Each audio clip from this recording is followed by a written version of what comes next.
The crystal chandelier shimmered above a sea of laughter, expensive perfume, and clinking champagne glasses. Soft jazz floated through the air as the city's elite gathered inside a mansion that looked more like a palace than a home. And right in the center of it all, stood a woman no one noticed. Her hands trembled slightly as she held a silver tray, her uniform simple, her presence invisible. Until suddenly, "Get her out of my house." The music didn't stop. The laughter didn't fade. But something in the room shifted. Because what happened next, no one saw coming. Eleanor Whitmore was the kind of woman people whispered about. Perfect posture. Perfect smile. Perfect life. At least, that's what it looked like from the outside. At 48, she had built a multi-million-dollar luxury brand empire, her face appearing in magazines, her name synonymous with power and elegance. But behind her polished exterior lived something colder, something sharp.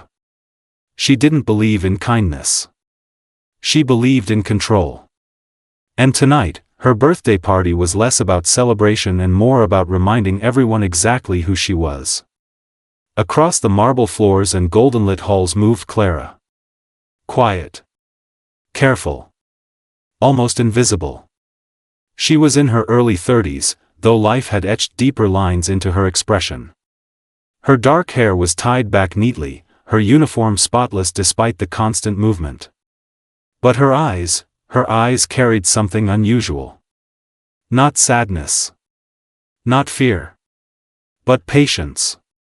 Clara had worked in Eleanor's mansion for just 3 months. No complaints. No mistakes. No drama. Which, strangely, annoyed Eleanor. Because people like Clara were hard to read. And Eleanor hated what she couldn't control. Clara, Eleanor's voice cut sharply through the room. Clara turned instantly, lowering her gaze. Yes, ma'am? Eleanor gestured toward a small spill near the bar. You missed a spot. Clara glanced at it. It had just happened seconds ago. I'll clean it immediately. You should have already seen it, Eleanor replied coldly, taking a slow sip of her champagne. A few guests nearby exchanged awkward looks. Clara nodded and quietly moved to clean it, her movements calm, steady. But Eleanor wasn't finished.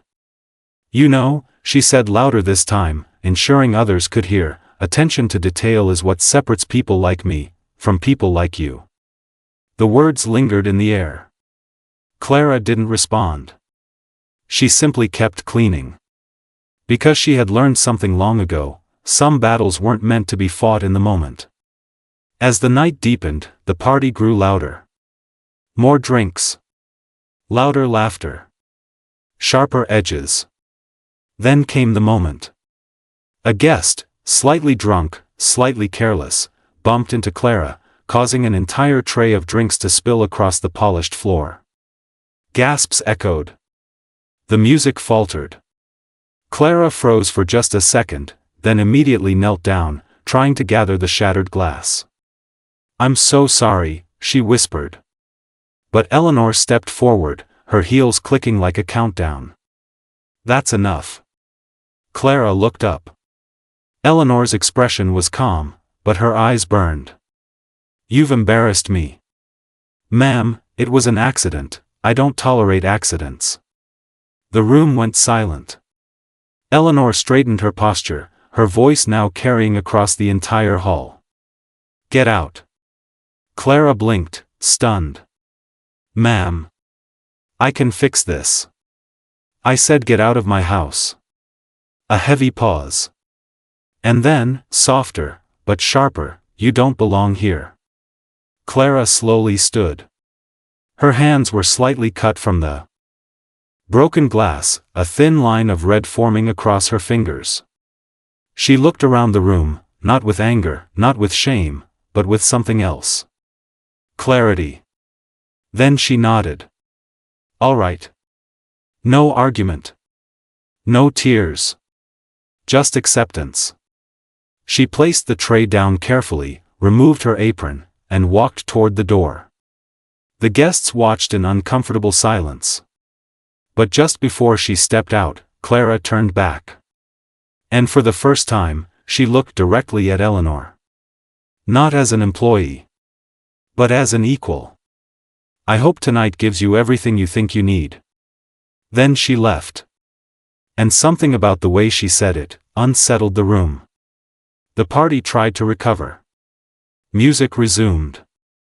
Conversations restarted. But the energy had shifted. Guests whispered quietly. That was harsh, it was just an accident. Eleanor ignored them all. She smiled. She laughed. She played her role perfectly. But inside, something felt off. She poured herself another drink. Then another. Still, the feeling didn't leave. Meanwhile, outside, Clara didn't rush away. She stood at the edge of the driveway, looking back at the glowing mansion. Her phone buzzed. She answered calmly. Yes. I'm ready. A pause. Then a small, knowing smile. Let's begin. Back inside, a black luxury car pulled up outside the mansion. Then another. And another. Guests began noticing. Were more people invited? Eleanor frowned. No, the front doors opened. And suddenly, everything changed. A group of sharply dressed individuals entered the mansion. Not guests. Professionals. Confident. Focused. One of them stepped forward, holding a folder. Good evening. We're here on behalf of the Whitmore Estate Holdings Board. Eleanor's smile faded. What is this? Before anyone could respond, the doors opened again. And Clara walked back in. But she wasn't wearing her uniform anymore. She was dressed in a tailored black suit, her posture commanding, her presence undeniable. The entire room fell silent. Eleanor stared, disbelief flashing across her face. What is this? She repeated, her voice tighter now. Clara stepped forward calmly. My name isn't Clara, she said. A pause. It's Clarissa Hale. Murmurs spread across the room. That Clarissa Hale? The investor? The one who just acquired, yes, Clarissa continued, her voice steady. The same one. She turned slightly, gesturing to the group behind her. I'm also the majority stakeholder in Whitmore Estate Holdings, as of this evening. The words landed like thunder. Eleanor's face drained of color. That's not possible. Clarissa met her gaze. It is. Eleanor took a step forward, her composure cracking. You were my maid. Clarissa shook her head gently. No. I was observing. Observing what? Clarissa's eyes softened slightly, but her voice remained firm. You. A heavy silence followed. I've spent years investing in businesses, Clarissa continued. But I've learned something important. She stepped closer. The numbers matter, but the people matter more.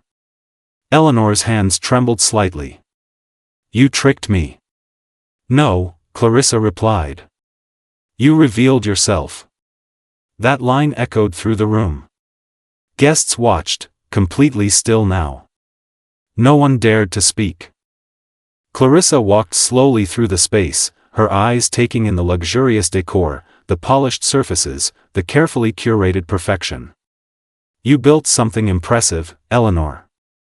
A pause. But you forgot something essential. She turned back. Respect isn't something you buy. Eleanor swallowed hard. You can't take this from me. Clarissa didn't respond immediately. Instead, she looked at the staff members standing quietly along the walls. The ones who had witnessed everything. Starting tomorrow, Clarissa said, this company will operate differently. She faced Eleanor again. And leadership will be re-evaluated.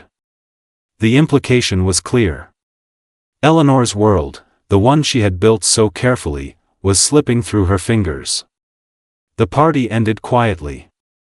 Guests left, whispering about what they had just witnessed. The mansion, once filled with noise and power, now felt hollow. Eleanor stood alone in the grand hall. For the first time in years, she had no control. Meanwhile, outside, Clarissa stood under the night sky. The cool air brushed against her face as she exhaled slowly.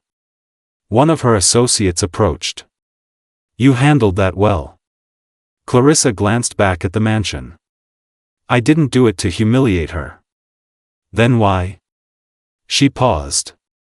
"Because sometimes, people need to see the consequences of how they treat others." A quiet moment passed. Then she added softly, "And sometimes, they need a second chance to choose differently."